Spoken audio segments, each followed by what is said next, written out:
Bom dia, boa tarde, boa noite. A história de hoje é a história do Juazeiro Assombrado, na beira do rio.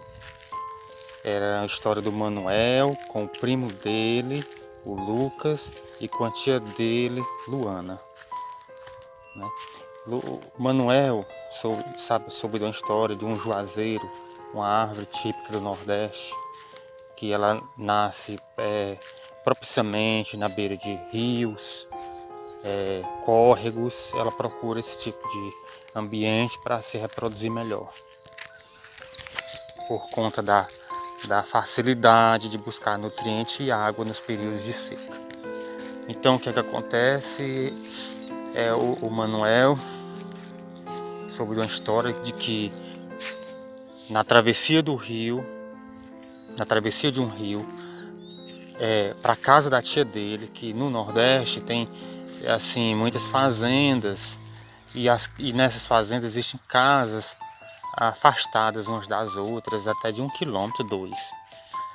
No caso, a casa da tia Luana, do Manuel, era depois do rio, e ele tinha que atravessar esse rio. Era verão, os rios do Nordeste no verão são secos, né?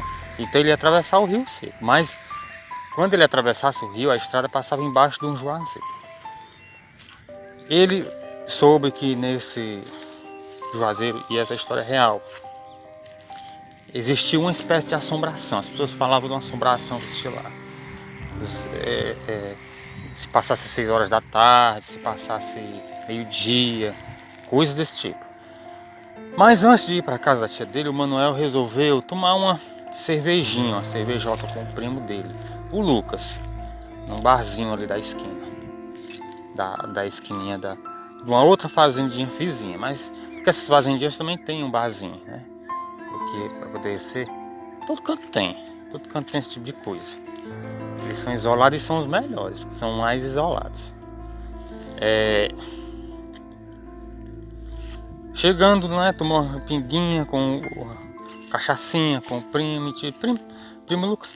É o seguinte, aquele juazeiro lá, aquela história de que aparece alguma coisa ali, é real ou é invenção da galera? Aí o primo dele disse, não, eu já ouvi muitas histórias e eu mesmo já passei lá, né? Quando a gente foi lá pra casa da tia, como eles são primos, a Luana é tia dele também. Então ele disse que era real.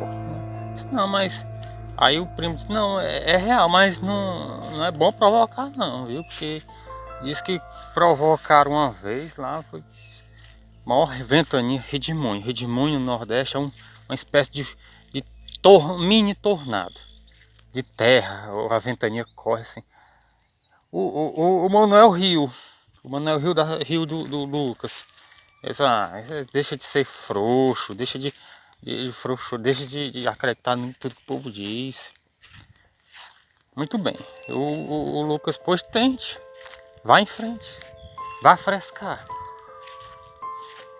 Cheio da pinga, mas moderadamente ainda bem sóbrio, Manuel foi, né? Ele tinha que fazer um serviço.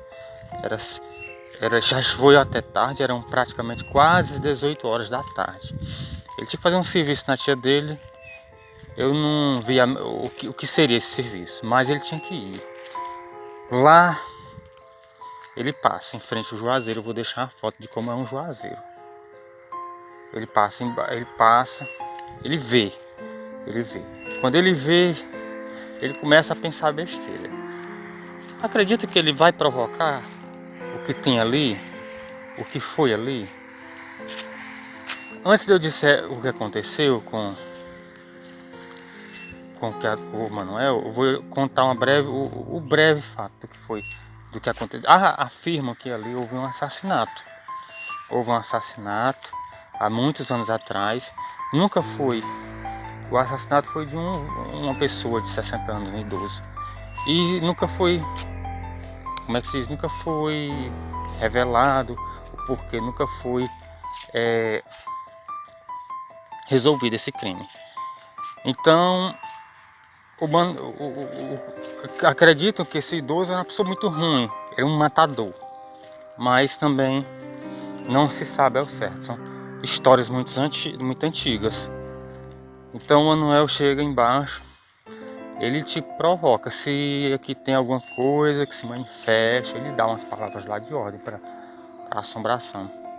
Cara, não é que de repente uma ventania do nada e um assovio muito perto da orelha dele, repentinamente aconteceu.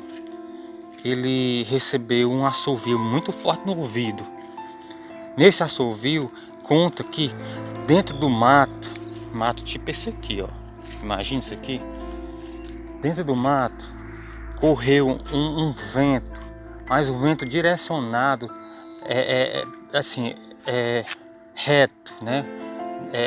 Não é vertical, reto, horizontalmente, assim, tipo assim, uma quebradeira dentro do mato, né? Ele ficou morto de assombrado. Correu dentro do mato um vento. Conta também que lá, assim, tipo assim, a uns 5 metros mato adentro, 5 metros mato adentro, subiu um vento com uma folhagem enorme formando um redemoinho, né? E ele ficou assustado, contando também que quando isso aconteceu, quando ele quis correr, apareceu uma sombragem preta em volta da árvore que vinha rumo a ele. Aí ele, nessa hora, o cara fica muito frouxo, né? O cara que fica valente, ele já estava meio tunado com cachaça, com cerveja, ficou meio frouxo, acho que ele ficou bom na hora. E o que aconteceu? Quando ele viu a monstruagem negra, era uma sombra negra, ele correu. Não ficou para perguntar o que era, não ficou para dizer, correu. E quando foi para voltar, ele tinha que voltar à noite. Galera, ele não voltou. E no outro dia, quando era para voltar na luz do dia, ele também não passou por baixo da árvore. Ele procurou uma outra rota, um pouco mais distante, mas o cabra foi tão frouxo que o cara não voltou por baixo da árvore. Creio eu, nessa parte eu não sei mais, que ele nunca mais voltou lá, né? Ele nunca mais voltou lá. Então o que acontece? Que a gente aprende com uma história dessa? Que a gente não deve provocar o que não deve ser provocado, né? Aquilo que está adormecido, a gente não deve estar mexendo com o sobrenatural. Essas coisas, elas a gente atrai essas coisas, chamando, provocando, atiçando. Então a gente não deve fazer isso, a gente deve ficar sabendo dessas coisas, a gente deve ficar na nossa, né? Tranquilamente na nossa. Nada de provocar o sobrenatural, porque a partir do momento que você provoca e atrai essas coisas para você, para dentro da sua casa, para tirar, não é fácil. Não é fácil. Depois a gente conta outra história.